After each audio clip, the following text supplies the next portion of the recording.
ఆయన రాసినటువంటి రాజ్యాంగం వల్లనే ఈ స్థితిలో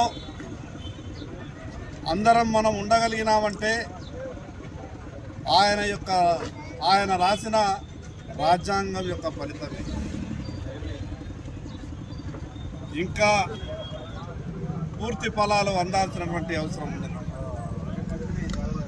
నరేంద్ర మోడీ గారు ఈ దేశ ప్రధానమంత్రిగా అయిన తర్వాత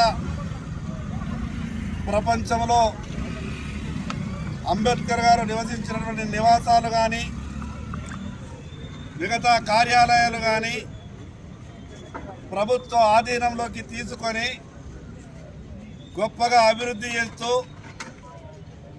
ఆయన ఆశయాలకు అనుగుణంగా మనం అందరం కూడా నడవాలని జాతికి సంకేతం ఇస్తున్నటువంటి తరుణంలో